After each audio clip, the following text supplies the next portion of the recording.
Alors, on va commencer en utilisant comme image de base Ubuntu 22.04.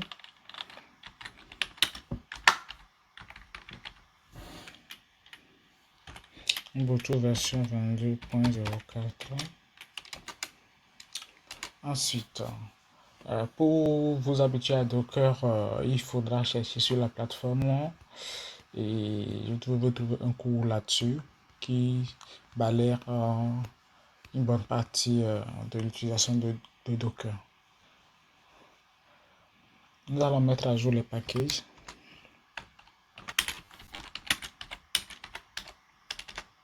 Mise à jour les packages. On fait un run apt get update. Ensuite, nous allons installer Python. Si vous vous rappelez, dans notre manifeste de l'application, le développeur qui a fait l'application avait utilisé la version 3.11 de Python.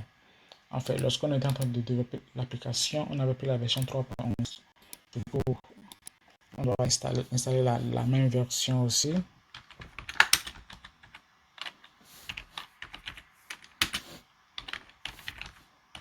On a peut-être installé -is pour bypasser les demandes de OK ou pas. Python 3. Ensuite, on va installer son pipe Python 3.11 pour être précis. On va installer son pipe aussi. Python 3-pipe. Ensuite, on va installer du batch aussi, du git, du curl, du sudo, du nginx. On va installer tout ça. Alors, j'ai mis du bash, du nginx, du curl, du sudo. Maintenant, on va faire le lien symbolique de Python 3 vers Python. Pour cela, on fera un run de ln-s de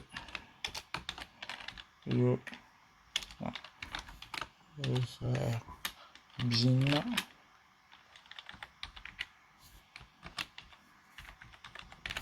Python 3. On le fait faire Python. Ainsi, lorsqu'on fera Python app.py, il va nous exécuter Python 3 app.py. Les deux feront la même chose.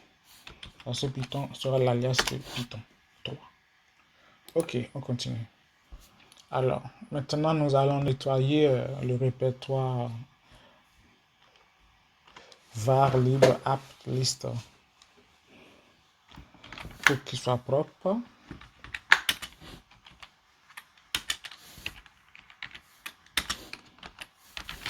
Var libre apt list on nettoie tout ce qu'il y a à l'intérieur.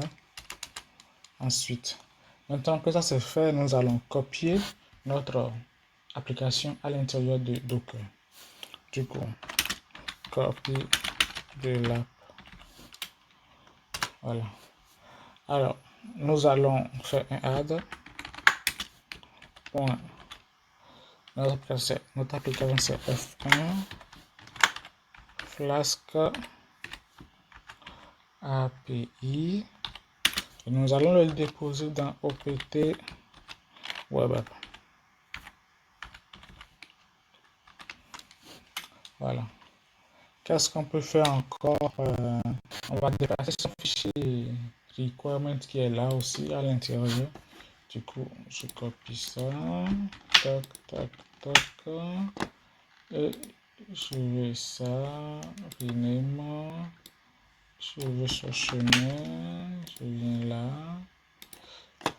Tac, tac, tac. Il est là. Voilà. Et lui, je le mets dans TMP, dans dossier temporaire. je copie le fichier requirement à cette adresse-là. Maintenant que ça c'est fait, puisqu'on a déplacé notre application de notre dossier physique vers à l'intérieur du conteneur et qu'à l'intérieur du conteneur il est situé dans OPT Web App, alors on va dire à Dockerfile que notre application se situe dans ce dossier-là. Du coup, c'est lui qui sera notre dossier de travail.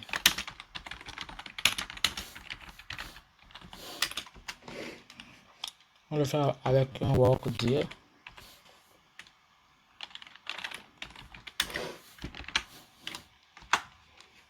Voilà. Maintenant qu'on a fait ça, on va installer les dépendances de Python, c'est-à-dire tous les paquets qui sont listés dans le requirement ici. Donc, installation des dépendances de Python. Du coup, on fait un run PyPig install nos caches,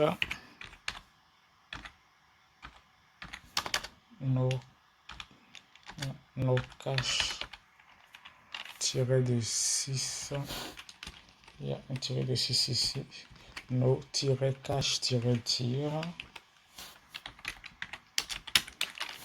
Mon R, on met le chemin de notre requirement. Voilà. Maintenant qu'on a fait ça, on va ajouter un user.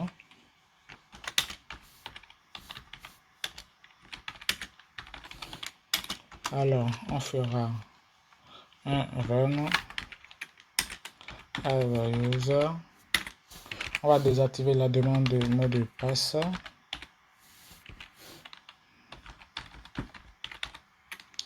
Password. On va l'appeler le user Aina. On va lui ajouter aussi un sudo. Alors, toujours un run à user Aina à sudo. Voilà. Ça c'est fait. Ensuite, on va configurer notre serveur Nginx.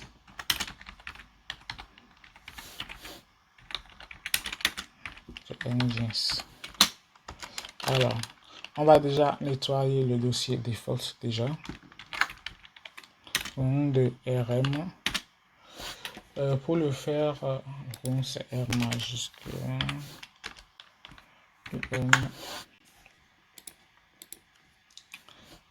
etc n site available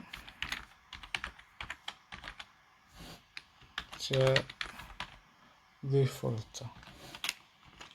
Voilà. Ensuite, maintenant qu'il est nettoyé, on pourra maintenant copier notre fichier qui se situe dans Flask API config Nginx, ce fichier-ci. On va copier son related patch. On revient là et on fait un add de ça. Non, pas de tout ça. De ceci config Nginx. Ça. Voilà. On va le copier dans quoi? On va le copier à cette adresse là et on va le nommer default.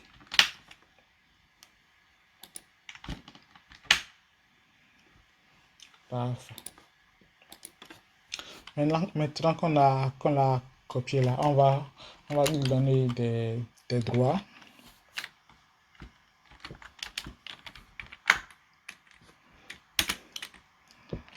Déjà, on fait un show de www-data data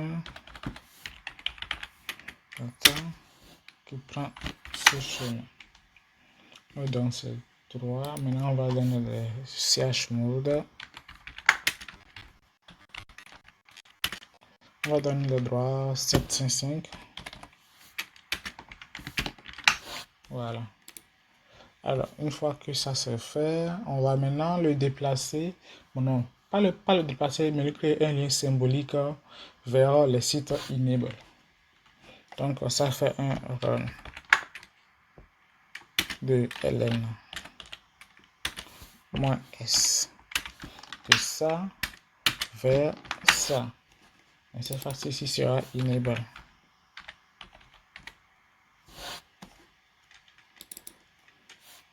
Comme ça. Et si par exemple il y avait un fichier défocalisé déjà à cette adresse, on aura un message d'erreur. Donc pour éviter ça, on va le supprimer. S'il existe déjà, on va anticiper ça en faisant un delete de ceci au cas où il existerait déjà un fichier comme ça là-bas. Voilà, maintenant qu'on a fait ça, on va exposer nos ports maintenant. Si on se souvient bien, notre indice écoute le port 80. Du coup, on va exposer le port 80 de 1.10 et c'est suffisant. Mais si on a envie de voir aussi ce que sort le Unicron, on va exposer le port de Unicron aussi à la 5000. C'est ce qui est dans notre application. Du coup, maintenant, à cette étape, à la fin de construire notre conteneur, maintenant, on va lancer une commande qui va s'exécuter par défaut dans notre conteneur. Et c'est là qu'on va exécuter notre service. Du coup, ça sera service nginx start et puis Unicron catwalker byte 2.5000 sur le port 5000 et quel fichier c'est le WSGI et c'est fini. On sauvegarde. On a fini d'éditer notre Dockerfile. Du coup, on passe à la vidéo suivante pour le compiler et voir le résultat.